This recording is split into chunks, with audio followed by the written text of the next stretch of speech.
बघा, संजय, अशोक आणि केतन यांनी एकास तिनास पाच या गुणोत्तरात गुंतवणूक करून एक व्यवसाय सुरू केला.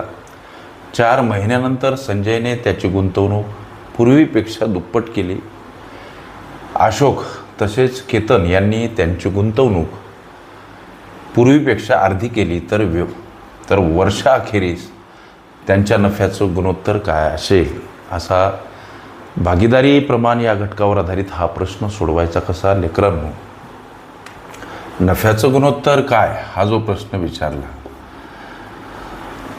काढत असताना भांडवल गुणिला मुदत हे सूत्र आहे. प्रश्नामध्ये असलेले तिघं त्यांची नावं इथे लिहा. त्यांची नावं आहेत संजय, दुसरा आहे अशोक आणि तिसरा आहे केतन. यांनी एक व्यवसाय सुरू केला लेकरांनो, लक्ष द्या.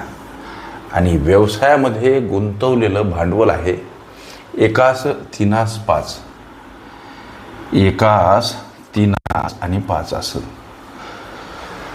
लक्षात घ्या. एका व्यवसायामध्ये त्यांनी गुंतवलेलं भांडवल आहे एकास तिनास पाच.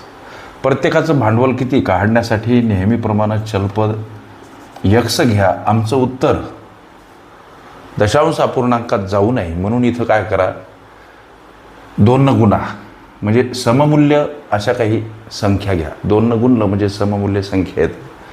बे एक बे, बे तिरी 6 आणि बे पंच 10, याला सुद्धा यक्स लावा. हे 2 न गुणायचं कारण म्हणजे काय लेकरांनो लक्षात घ्या. याला जर तुम्ही आता 2 न भाग दिला तर याचंच हे रूप आहे. इथं 1 न भाग जातो बे एक बे, इथं 3 न भाग जातो बे तिरी 6, इथं 5 न जातो बे पंच 10. हेच ते आहे. फक्त आपलं उत्तर किंवा आमच्या प्रश्नाला सुलभ करता यावं, सोपं रूप देता यावं किंवा किचकट प्रश्न बनू नये म्हणून 2 न गुणायचं. आता हे जे भांडवल आहे लेकरांनो, हे भांडवल आहे, हे आता वरचं कॅन्सल करा. हीच गोष्ट आहे ही. हे जे भांडवल आहे लेकरांनो, हे आहे 4 महिन्याचं, याचं सुद्धा 4 महिन्याचं आणि याचं सुद्धा 4 महिन्याचं. नफा काढायचा किंवा नफ्याचं गुणोत्तर काढायचं तेव्हा भांडवल गुणिला मुदत हे सूत्र पक्क लक्षात ठेवा. मग इथं 4 महिन्यासाठी बरं का, इथं गोष्ट लिहा मुदतीची. हे 4 महिन्यासाठी, 4 महिन्यासाठी लक्षात घ्या.